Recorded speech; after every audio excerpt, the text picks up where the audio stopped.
Amen. Amen. I believe those specials prepared us for the preaching of God's Word. Amen. Alright, let's all stand up please. Let's all stand up please. At ngayong gabi mga kapatid ay muli na naman tayong pagpapalain ng Panginoon na isang mensahe na kakailanganin po natin. Tandaan po natin mga kapatid, even though our pastor is not here tonight, ay ilagay po natin lagi, the mindset is that everyone who's standing behind this pulpit is always planned by God. At yan po ay Diyos po ang nagbibigay sa atin through our pastor ng tamang tao para magayag sa atin ang pangailangan po natin spiritual. Alright, remain standing please as we call on our speaker for tonight. Tawagin po natin dito Sir Rudy Daye.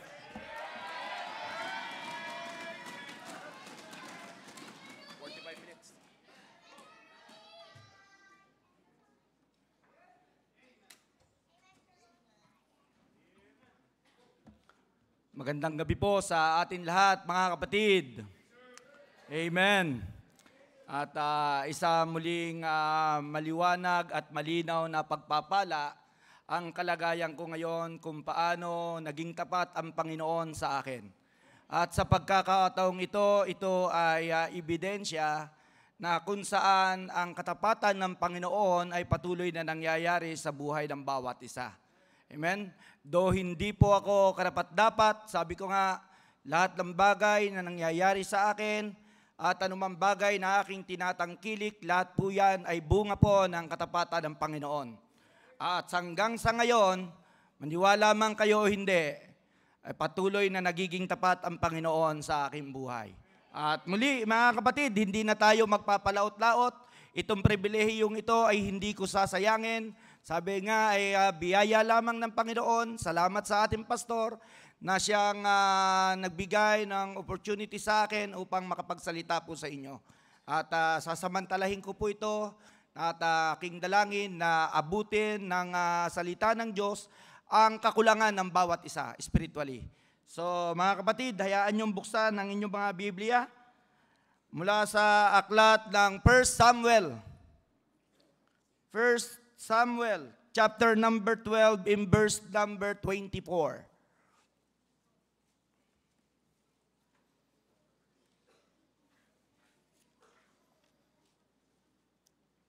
I hope na nandyan na po. 1 Samuel, chapter number 12, in verse number 24. Ang sabi po ng Biblia, only fear the Lord and serve Him in truth with all your heart, for consider how great things He hath done for you. Amen. Let's pray. Our gracious Heavenly Lord, thank you so much once again, Father God, sa opportunity na ipinagkaloob mo, Panginoon, sa akin, na iyong lingkod. Ikaw, Panginoon, ang naglagay sa akin dito. Nakikiusap ako na gamitin niyo rin po ako. Nakikiusap ako, Panginoon, na kung anuman ang inyong ginawa sa aking buhay, ay siya ko rin, Panginoon, maibahagi sa inyong mga anak, upang sa ganoon, Panginoon, ang iyong dakilang pangalan ay siyang patuloy na maluwalhati. Nakikiusap ako, Panginoon, na bigyan niyo ng karunungan ng bawat isa, bigyan niyo rin po ako ng karunungan, upang sa ganoon, maingat ko pong maibahagi ang iyong salita. Salamat, O Diyos, sa inyong katapatan. Patuloy po kayong maging tapat sa amin at patuloy niyo po kaming turuan. Patawarin niyo rin po kami sa mga sala at pagkukulang na aming nagawa. At yan po ang may dalangin ko sa ngalan po ng inyong anak, ang aming Panginoong Jesucristo. Amen. Okay? Pwede na pong umupo, mga kapatid. Wow. Yeah. Magandang gabi muli, mga kapatid. Okay? So, tuwing Miyerkules po, ang ating midweek service ay lagi pong nagtuturo patungkol sa katapatan ng Panginoon. Amen? At sabi nga, ang bawat isa sa atin ay hindi maitatanggi na ang lahat ay naka-experience o nakaranas na ng mga pagpapala ng Panginoon. At anumang mga bagay tulad ng sinabi ko na tinatangkilik natin, lahat ng bagay na yan ay maliwanag po yan ng katapatan ng Panginoon sa ating buhay. Amen. So, alam nyo mga kapatid, dito sa ating binasa, napakaganda ng talatang ito na kung saan nais ng talatang ito na isalang-alang natin ang katapatan ng Diyos. sa ating buhay. Amen? So hayaan nyo ang mensaheng ito na pinamagatan kong consider the faithfulness of God. Consider the faithfulness of God. Okay? So ang pagsasaalang-alang ng katapatan ng Diyos sa ating buhay ay siya rin naman pagsasaalang-alang ng ginagawa ng Diyos sa ating buhay. Amen? So sabi nga, sa bawat sandali ng ating buhay, ako po'y naniniwala na patuloy na kumikilos ang Panginoon sa atin. At anumang klase ngayon na estado ng buhay natin, ebidensya lamang po yan kung paano nananatiling tapat ang Diyos sa ating buhay. Amen. So, believing God is one thing, mga kapatid. I do believe na ang lahat ay sumasampalataya at naniniwala sa Panginoon. Pero yung pagiging tapat, yung pagiging faithful sa Panginoon, that is another thing. That is another thing. And when it comes sa faithfulness ng Panginoon, ako po'y naniniwala na wala pong question doon sa katapatan ng Panginoon. Amen. So, kapag pinag-usapan natin yung faithfulness ng Panginoon, lagi po dyan ipinapakita yung kanyang truthfulness. Diyan din ipinapakita yung kanyang holiness. Diyan din ipinakikita yung kanyang pagmamahal, yung kanyang love, and then ang kanyang righteousness. So, doon sa mga bagay na yon, hindi mo maitatanggi na ang lahat ng yan ay naranasan mo na. Amen. At ako mismo, personally, ay naranasan ko rin po ang mga bagay na yan. Naranasan ko ang pagiging totoo ng Diyos, yung kanyang truthfulness. Naranasan ko na ang katotohanan ay ang Diyos, na kailanman hindi nagsinungaling ang Diyos. At sa bawat salita niya na nahahayag at isinulat dito, totoo ang Diyos. At kung katotohanan ang pag-uusapan, siyempre, lahat ng yan ay taglay-taglay ng ating Diyos. Amen? He is true about His word. He is always does what He says, and He always keep what He promised. Amen, mga kapatid? Kung ano yung sinabi ng Panginoon, totoo po yun. At kung ano man ang kanyang sinabi din, gagawin niya yan.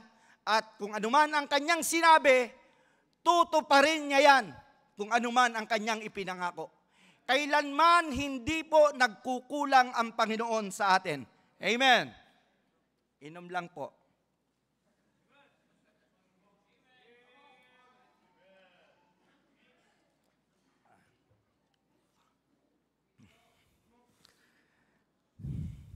So because God is faithful, and because God is truthful, and because He is holy, because He is love, and He is righteous, hindi po natin maitatanggi, tulad ng sinabi ko, yung amazing faithfulness ng Diyos sa atin. Amen? Alam nyo, nakikinig ako nung ganda nung awitin. Amazing Grace, yung ba yun? Napakaganda. So, wag po tayong magtaka kung bakit mga kapatid, nasa isipan tayo ng Diyos. Amen? Ang sabi nga ng Biblia sa Psalms 8, Chapter 8 in verse number 4, what is a man that thou art mindful of him? And the son of man that thou visitest him. Sino ba tayong tao? Hindi po ba? Sabi nga sa Book of Isaiah, lahat tayo ay maruming basahan lamang sa harapan ng Panginoon. Kaya nga, sino tayo para ilagay sa isip ng Diyos? Sino tayo, mga kapatid? Hindi ba? Kaya nga, wala tayong may pagmamalaki. Dahil, tulad ng sabi ko, sino ba ako? Na ngayon, ako ay gagamitin ng Panginoon, bibigyan ng pagkakataon na makapagsalita po sa inyo. Sino ba ako? Alam nyo, mga kapatid, ito yung pinakamasarap, yung magbibilang ka at i-compare mo kung sino ka noon at kung ano ka na ngayon. Amen? Alam nyo, kapag pinag-usapan ang katapatan ng Panginoon, isa sa naririnig ko lagi kay Sir Noel, kulang ang isang araw na ito para pag-usapan ang katapatan ng Panginoon. Amen? Sapagkat kung bibilangin ang mga ginawa ng Diyos sa ating buhay, ay napakarami na. Napakarami na, mga kapatid. Napakarami na. At katulad ng sinabi ko, our Lord, our God is mindful of us. He is mindful of us because He loves us. He is mindful to those whom He love Him. To those He love. Talagang totoo ang Diyos. Ibig sabihin, napakatapat ng Diyos lalo na sa mga taong minahal niya at nagmamahal din sa Kanya. Amen? So, ganyang katapat ang Panginoon. Mga kapatid, alam nyo dito sa talata na ating binasa, ilang beses ko na po itong inulit-ulit na basahin. Sapagkat itong kwentong ito ay sumasalamin sa naging kalagayan ko. At alam ko rin naman na naging kalagayan din po ng bawat isa sa atin. Ang talata pong ating binasa dito po sa Book of Samuel, chapter number 12, in verse number 24, ito po yung kwento kung saan itong si Samuel, itong si Saul ay inanoint ni Samuel upang maging hari ng ng Israelite. Amen? Ng Israel. So kung mapansin natin ang kwento ng kanyang buhay, kung paano siya na-appoint o paano siya na-anoint, ay napakaganda, mga kapatid. Sabi ko nga, halos ganito rin ang kwento ng buhay ng bawat isa sa atin. Okay? Hayaan nyo, dalhin ko kayo sa isang maikling kwentuhan, mga kapatid. Istoryahan kung saan ang buhay ni King Saul, mga kapatid. Itong si King Saul ay anak ni Kish. Okay? At itong si Kish ay mula po sa tribe ng Benjamin. Okay? At sa 12 tribes, ang Benjamin ang pinakamababa, ang pinaka-least sa 12 tribes. At ang pamilya din nila, ang pinakamababa doon po sa tribe ng Benjamin. At nagkataon na nawawala po ang mga as nito ni Kish. At nautusan niya ito si Saul na hanapin ang kanyang mga nawawalang as. Okay? So, kung saan nakarating itong si Saul at nagdala siya ng kanyang makakatulong sa paghahanap at nakarating sa iba't ibang lugar. Doon po, nakarating po sila sa Mount of Ephraim, sa lupain ng Shalisha, sa lupain ng Shalem, at maging doon sa lupain ng Benjamin sa kaiikot nila sa paghahanap doon sa mga nawawalang ashes. Mga kapatid, hanggang sa umabot po sila sa lupain na kung tawagin ay Sop. So doon mga kapatid, hanggang sinabi ng kanyang kasama, ng kanyang katulong sa paghahanap, na meron isang lugar na kung saan naroon ang isang lingkod ng Diyos, which is si Samuel, na kung saan, na kung ano ang kanyang sinabi ay nagkakatotoo. So bakit hindi tayo pumunta doon at magtanong sa kanya upang makita natin yung nawawala nating tawag dito, ash. Pero mga kapatid, sabi nga bago pa man si Saul ay nagpasya na umuwi na lang sapagkat nag-aalala na ang kanyang, baka nag-aalala na ang kanyang tatay sa kanya. So, pero mas sinunod niya pa rin ang payo o ang suggestion ng kanyang kasama. So, itong si Samuel ay pumunta kung saan naroon, itong si Saul ay pumunta kung nasaan naroon si Samuel. So, doon nga po mga kapatid, hindi sukat akalain ni Saul na ang kanilang tagpo, ang kanilang pag-uusap ni Samuel ay siya na rin palang magiging hudyat ng kanyang pagkaka-anoint o ilalagay siya bilang captain o mangangasiwa bilang hari ng Israelite. So kung mapansin natin mga kapatid, marami sa atin na abalang-abala, katulad ko, naging abalang-abala sa paghahanap din ng pera. Ano po? Halos lahat naman busy. Lalong-lalo na sa paghahanap ng pera. kung anong bagay ang pagkakaperahan, doon tayo. Amen. So alam ko kahit hanggang ngayon, yung iba sa inyo galing din sa pagtatrabaho at hindi nyo maitatanggi na ang laman ng isip natin, lalong-lalo na nung tayo nasa sanlibutan pa, saan ba tayo magkakapera? Anong bagay ang pagkakaperahan? Alam nyo kapatid, eto, maaaring si Saul ay naghahanap lamang ng ashes, ng ari-arian o treasure ng kanyang magulang. Pero ang plano ng Diyos ay nakatakda na. Katulad kung paano plinano at ginusto ng Diyos na maligtas tayo. Amen?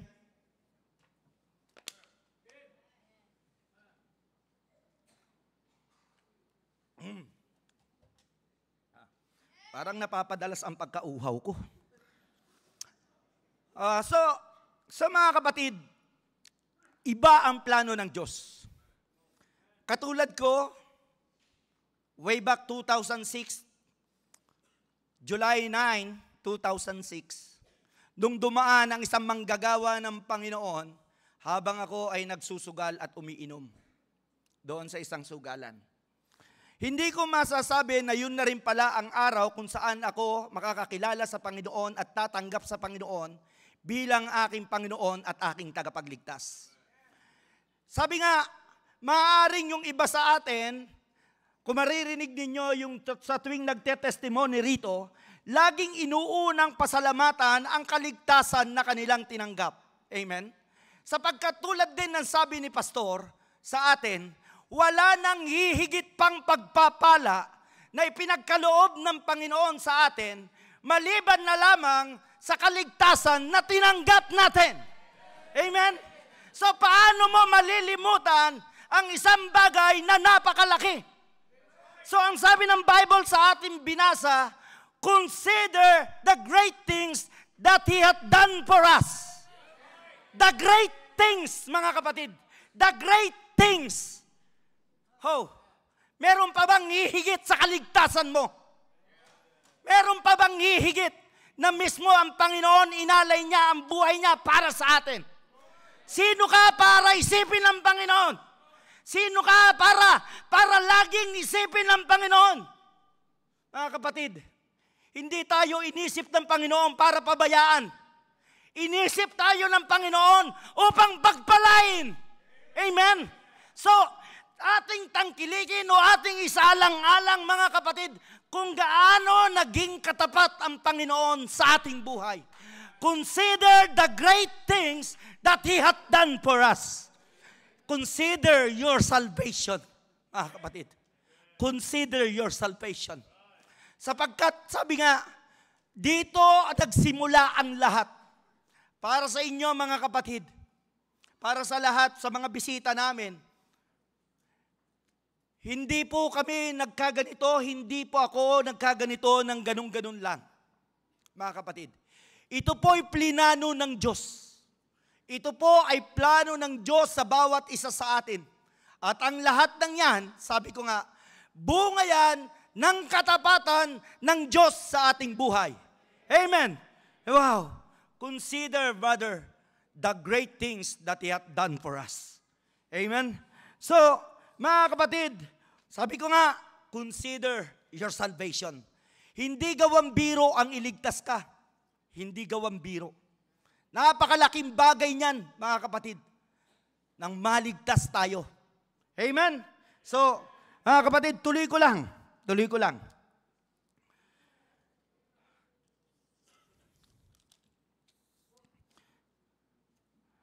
Lagi tayong nasa isip ng Diyos. Lagi tayong nasa isip ng Diyos. Sa bawat sandali, hindi nawawala tayo sa isip ng Diyos. Amen? Hindi tayo nabura kailanman sa kanyang isipan. Sapagkat ang nais ng Diyos ay ang pagpalain tayo. Hindi upang pabayaan, kundi upang higit sa lahat ay pagpalain, mga kapatid. Sabi ko nga, may kwento ka sa buhay kung paano ka naligtas. Sa anong paraan, sa anong posisyon, anong kalagayan mo, kung paano ka nakakilala sa Panginoon. Pero yan ay isang prueba pa lamang kung gaano naging matapat ang Panginoon sa buhay mo. Amen? So, buksan niyo po mga kapatid ang inyong Biblia dito sa Psalms 115 in verse number 12. Psalms 115 in verse number 12. Okay? Aantayin ko kayo para mas maganda. Psalms 115 in verse number 12. And the Lord had been mindful of us. Sabi ng Biblia. The Lord had been mindful of us. He will bless us. So nakita niyo po mga kapatid, this is why God is mindful of us, because in His mind, God want us to bless us. Amen? Ang gusto ng Diyos ay ang i-bless tayo. Napakaganda ng talatang ito. He will bless the house of Israel. He will bless the house of Aaron. So in the mind of God, God's want to bless us. Amen? Verse number 13, He will bless them that fear the Lord. Amen? He will bless them that fear the Lord, both small and great. Wow! Mga kapatid, hindi nyo ba nakikita ito? Kung gaano kaganda ang plano ng Diyos sa ating buhay, at kung paano patuloy na nagiging tapat ang Diyos, hindi upang pabayaan ka, kundi upang higit sa lahat ay pagpalain ka. Amen? So, sabi ko nga, pagpapala, katapatan ng Panginoon ang pag-uusapan. Kung katapatan ng Panginoon, hindi mo maitatanggi na itatapat mo rin ang lahat ng kanyang ginawa, ang mga pagpapalang tinanggap mo. Naroon at naroon. Iko-consider mo ang mga great things na ginawa niya sa ating buhay. Amen? Una kong ibinigay sa inyo ang ating kaligtasan, mga kapatid. Na ang tanging plano ng Diyos, sabi ko nga, ay upang tayo'y pagpalain. Doon pa lang, sa kaligtasan pa lang ay pruweba na ang Diyos ay may plano talaga sa atin na tayo'y pagpapalain. Amen? Wow! Hayaan niyong ibigay ko ang pangalawang puntos ko, kapatid. A changed life. A changed life, kapatid.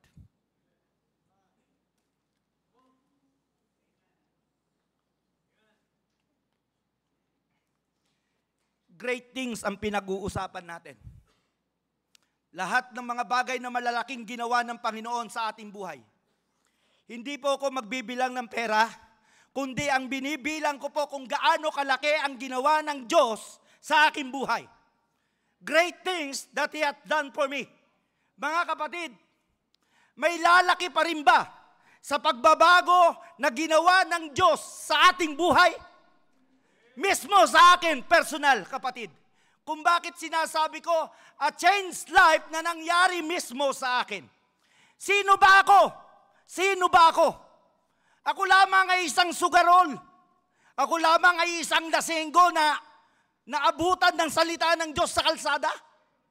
Pero sino magsasabi na yung isang sugarol, isang manginginom, isang mahilig sa makumundong bagay, ay babaguhin ng Diyos? Ha? Bibigyan ng pag-asa, malaking pag-asa, isang buhay na pagbabago na masasabi kong hindi matatawaran at hindi rin po mapipresyuhan. Oh. Kung yung nanay ko nga hindi maniwala na nagkaganito ko abay lalo rin naman yung asawa ko. At sa biyaya, lahat po yan mga kapatid, lahat po yan ay biyaya ng Panginoon. May mga kwento tayo sa buhay, tulad ng sabi ko, maaaring sakit ka sa ulo ng magulang mo, nakatulad ko noon. Maaaring sakit ka sa ulo ng asawa mo, at hindi maganda ang ginagawa mo at pangit ang testimony mo sa loob ng pamilya mo, maging sa lipunan nyo.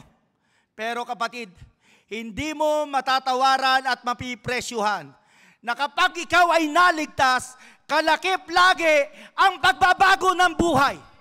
Amen, mga kapatid. A changed life. A changed life, mga kapatid. Isang bagay na hindi magagawa kung wala ang Diyos. Isang bagay na tanging ang makakapagbigay lamang ay ang Diyos, sapagkat ang Diyos ay matapat sa ating buhay. Hindi mo to makukuha sa school. Hindi ito makukuha sa laki ng sweldo mo. Yung pagbabago na ginagawa sa iyo. Mga kapatid, alam nyo, sabi ko nga, paborito kong basahin ito.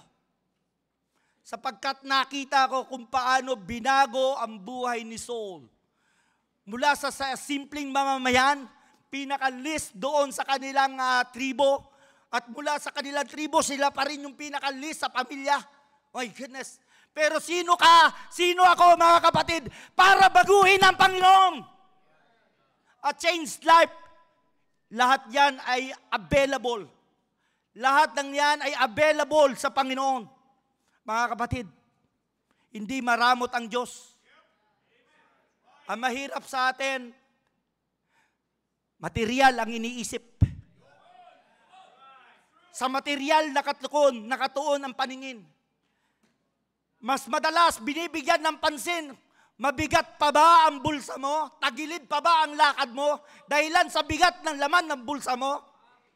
May laman pa ba yung drum, yung lagayan ng bigas? Kapag wala na, nababahala na. Kapatid, nakalimutan mo. Yung malaking ginawa ng Diyos sa buhay mo, ay ang baguhin ka. Ang baguhin ka, kapatid. A changed life.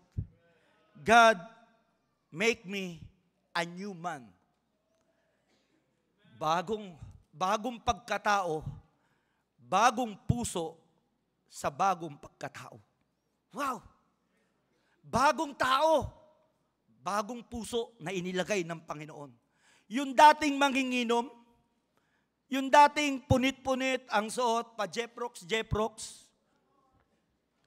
Mga kapatid, sabi pa nung sa area ko, pogi ko daw. God bless you. Pero, ebidensya po yan kung paano ako binago ng Panginoon. At kung paano rin po ang bawat isa sa atin ay binago ng Panginoon. Amen? So wag po kayong magbulag-bulagan kung gaano kalaki ang ginawang pagbabago ng Panginoon sa atin. Mga kapatid, lahat ng yan ay na-experience din po ng bawat isa sa atin. At patuloy natin mai-experience ang katapatan ng Panginoon sa atin kung patuloy lamang tayo maglilingkod sa Kanya. Amen? Ang sabi ng Bible, just fear the Lord, mga kapatid, and serve Him in truth. Just fear the Lord. See, kapatid, ang kailangan natin ay ang irespeto, ang igalang natin ng Panginoon. At higit sa lahat, ang paglingkuran natin ang Panginoon ng tapat. Yung totoo tayo. Bakit? Sapagkat ang Diyos ay tapat. Amen. Just fear the Lord and serve Him in truth. Amen, mga kapatid. Sabi ng Bible, binigyan si Saul ng changed life. Yung dating naghahanap ng ashes, ginawang captain ng Israel. Nangasiwa, naging hari ng Israel. Least sa pinaka-least. Mababa sa pinakamababa. Isang basahan, katulad mo, napapagkamalan pa akong adik madalas. Amen. Kalakip nun ang pagnanakaw. Kasi lagi mukhang sabog. Hindi pa man ako nakakainom, lasing na daw ako. Ang pangit ng reputasyon. Pero iba pag ang Panginoon ang nagbago. At hindi po yun gawang biro. Sapagkat yung panlalait, yung pangahamak, yung pambabastos, mga kapatid, normal na sa labas. Pero kapag binago ka ng Panginoon, hindi mo hihingin ang kanilang respeto, pero kusa nilang ibibigay kasi binago ka ng Diyos. That's a changed life, mga kapatid. Yung dating Brother Rudy, yung dating lasenggong Rudy, ginawang Brother Rudy. Bago na. Minsan, Preacher Rudy. At minsan din, pag-araw ng Biyernes, Pastor Rudy. Abihira. Baka kaiba, depende sa lugar. Pero, mga kapatid, that's a changed life. Yan ang respeto na ibinibigay, na nakuha ko, na hindi bunga ng edukasyon, kundi dahilan sa pagbabago na ginawa ng Diyos sa atin. Amen? Ganong katapat ang Diyos sa akin. At alam kong ganyan din katapat ang Diyos sa iyo. Amen? A changed life. Wow. 2 Corinthians chapter 5 in verse number 17. Very familiar po ang verse na ito. Madalas po itong banggitin, mga kapatid. Madalas itong mabanggit. Madalas itong magamit, mga kapatid. Madalas itong magamit. 2 Corinthians in chapter 5 in verse number 17. Okay? I hope na nandyan na kayo. Sabi doon, therefore, if anyone be in Christ, he is a new creature. All things are passed away. Behold, all things are become new. Kaya huwag kayong magtaka, mga kapatid. Dahil ang pagbabago ay available po yan. At patuloy pa tayong babaguhin ng Panginoon, aayusin niya pa tayo. At ang pagbabagong ito ay hindi para sa kapahamakan, kundi ang lahat ng ito ay para sa kabutihan at pagpapala na sadyang ninanda na ng Panginoon para sa atin. Amen, mga kapatid. A changed life. Wow. Whew. Wow. Number 2, mga kapatid. Number 2 na tayo. Mabilis lang to. Number 3, a changed direction. A changed direction. Mga kapatid, aminin mo man o hindi, biglang nabago ang ruta ko. Biglang nabago ang direction ko. Biglang nabago ang destinasyon ko. At ganoon din naman sa iyo. Ako'y naniniwala doon. A changed direction, mga kapatid. Ang sabi ng Bible, Psalms 37 in verse number 23. The steps of a good man are ordered by the Lord, and he delighteth in his ways. Amen, mga kapatid? Nakita ninyo, mga kapatid, kung paano kapag ang isang tao ay binago ng Diyos, babaguhin din nito ang kanyang direction. Amen? Tiyak na yung kapahamakan patungong impyerno pagdating sa bagay na yan. Pero salamat sa Panginoon, alam natin na hindi na impyerno ang naghihintay sa atin, kundi isang langit na hinanda ng Panginoon para sa atin. Amen? At maliban doon, take note mga kapatid, maliban doon, habang wala pa tayo sa langit, dito pa lang sa lupa, nangyayari na ang kalooban ng Diyos sa atin. Itong direction na ito, mga kapatid, ito yung direction na gusto ng Panginoon sa atin. Alam nyo, 25 years din ako nagtindi. 25 years din ako na pabalik-balik po dyan sa Pasong Tamo Extension sa pagtitinda ko ng fishball. Wow. Pero, kailan lamang mga kapatid, August 1, tinapos na ng Panginoon yung aking pagbabalik-balik sa Pasong Tamo. August 1, 2022, nag-full time ako. At yung dati kong nakasanayan na pabalik-balik doon sa pagtitinda sa Pasong Tamo, biglang binago ng Panginoon. Iba niya ang direction. Yung dating vendor, mga kapatid, merong magandang direction na naghihintay. At kayo mismo ang makapagsasabi na kung hindi sa biyaya ng Panginoon, hindi alam nyo na hindi ako makakarating sa ganitong klase ng kalagayan. Bilang isang manggagawa ng Diyos, mga kapatid.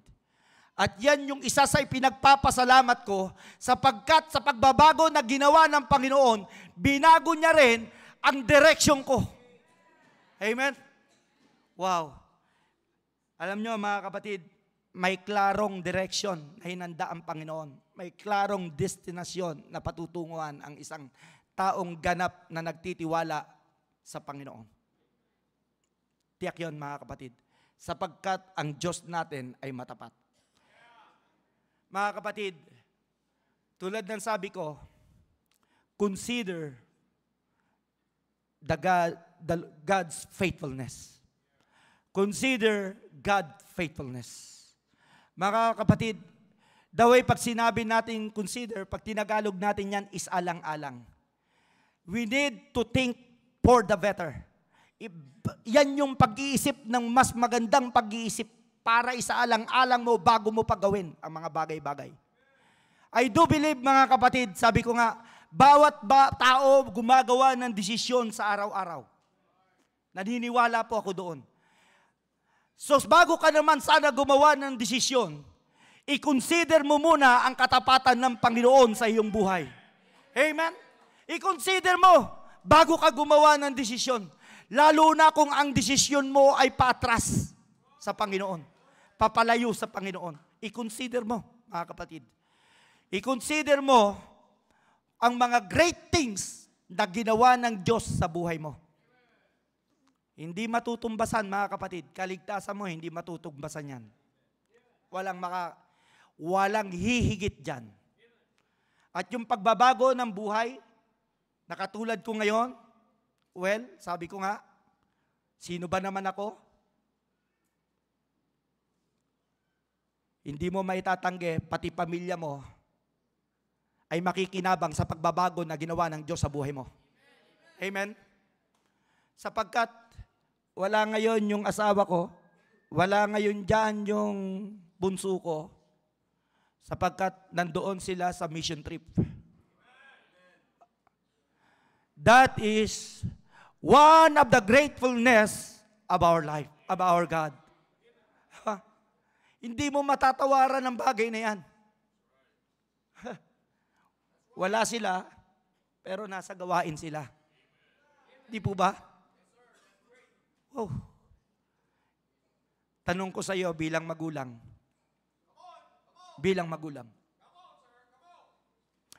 Nakikita mo ba ang greatness ng Panginoon sa buhay mo? Nakikita mo ba kung paano nakikinabang ang pamilya mo sa desisyong ginawa mo? Amen?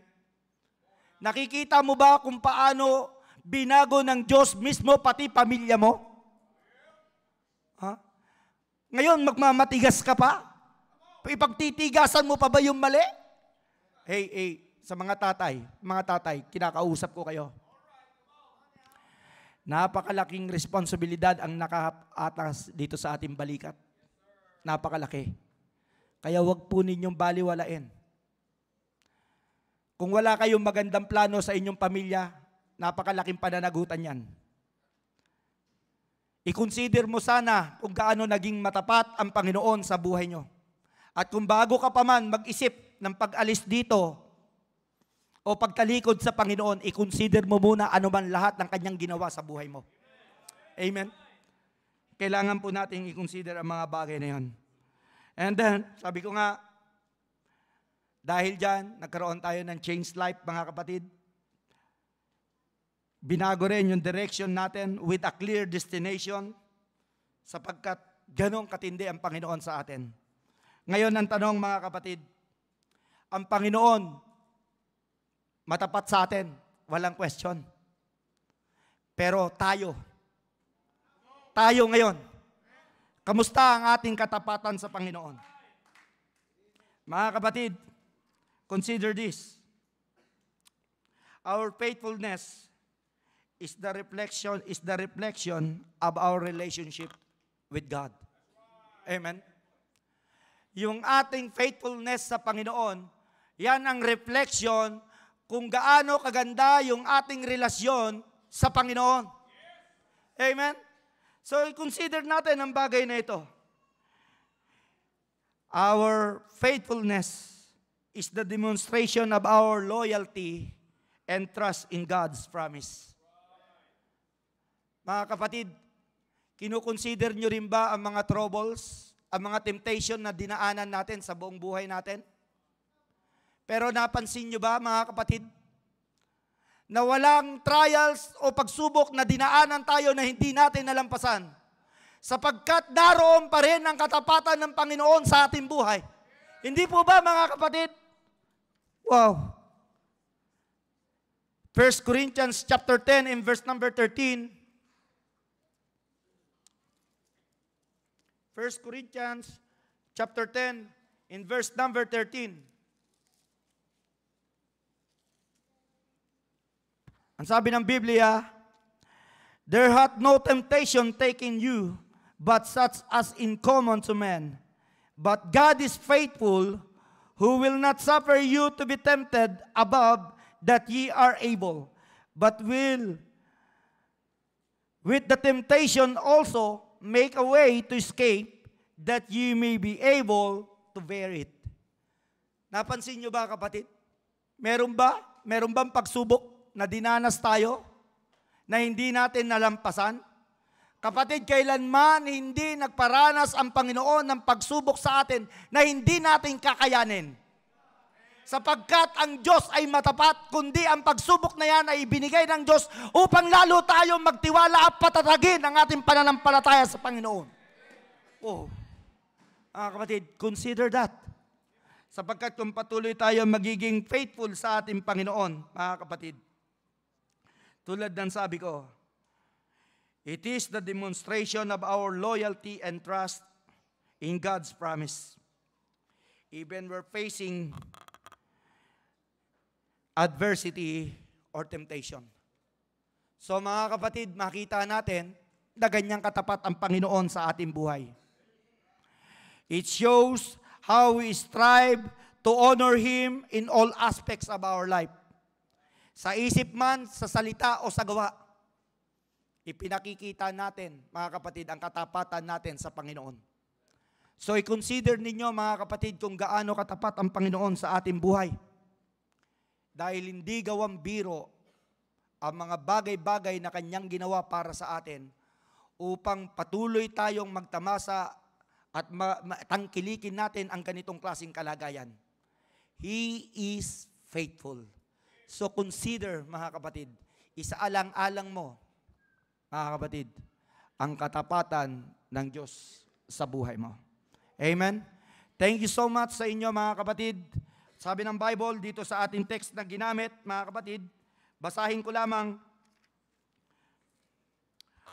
only fear the Lord, mga kapatid, only fear the Lord and serve Him in truth with all your hearts. For consider how great things He hath done for us. God bless you all.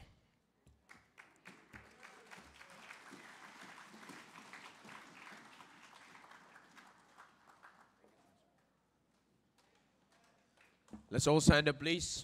And let's make business with God.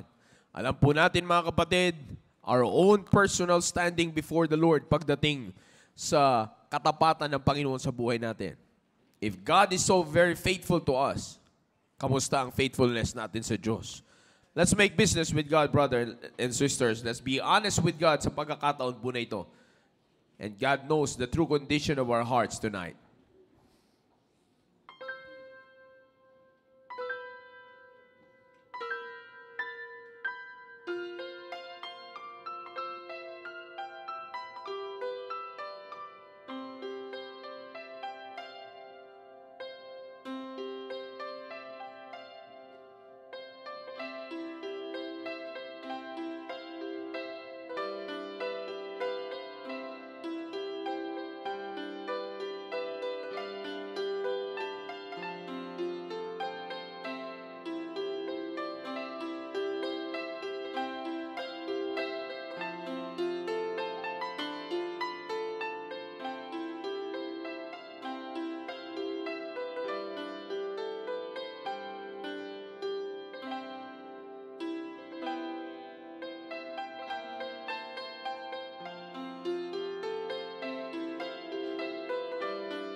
Dakilang Diyos sa mga pangyarihan sa lahat, maraming salamat po muli, Panginoon, sa kadakilaan niyo po sa buhay po namin, sa pamamagitan ng muling pagbibigay niyo po, O Diyos, ng mensahe namin pong napakinggan.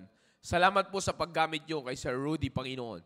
Kundi to bless him, O God, his family and his ministries, O God, na pinagkatiwala po ninyo sa kanya. And, O God, maraming salamat at muli ay inyo pong pinakita po sa amin, ay pinaalala po sa amin, Panginoon, ang faithfulness, yung katapatan niyo po sa buhay po namin. Ito po ay isang bagay na kung saan ang bawat isa po sa amin, Panginoon, ay whether we accept it or not, and if we're going to be honest within ourselves, O God, ito po ang isa sa mga bagay na kailangan po namin kalaguan, Panginoon, spiritually. Lalong-lalo na po habang tumatagal bilang isang Kristiyano, bilang miyembro ng inyong simbahan, we always have to check ourselves, O God, sa faithfulness po namin sa inyo dahil kailanman salamat at hindi po kayo Panginoon nagkaroon ng pagkukulang sa inyong katapatan po sa amin at kailanman Panginoon hindi po pumalya ang katapatan niyo sa buhay po namin. Maraming salamat muli, O Diyos. Salamat sa kaligtasan na ipinagkaloob niyo po sa amin. Salamat sa buhay, panibagong buhay na pinagkaloob niyo sa amin at ang napakagandang direksyon na ipinagkaloob niyo po sa buhay po namin. Because had it not been for your faithfulness, O God, hindi po namin mararanasan ang tatlong ito, Panginoon, at hindi po kami mapupunta sa kalagayan po namin ngayon na nag-i-enjoy ng pagpapala po ninyo. And please, O God, continue to allow ourselves, O God, to grow on our faithfulness to you, O God, and always check ourselves how faithful are we sa inyo, Panginoon. Once again, O God, thank you for using Sir Rudy. Thank you for the great message. Thank you for this Bible preaching, O God. In Jesus' name, amen. I believe we can shout aloud, amen, for that preaching. Amen. Amen. Amen. Alright, makakabalik na po tayo sa upuan. Alam niyo po, totoo po yan. Habang tayo po ay tumatagal sa buhay natin bilang isang Kristiyano, isa sa mga hindi dapat mawala na maging kaugalian po natin sa ating mga sarili ay siya sa atin ang katapatan natin sa Diyos. Alright, nais ko po tawagan muli ang ating pong mga ushers and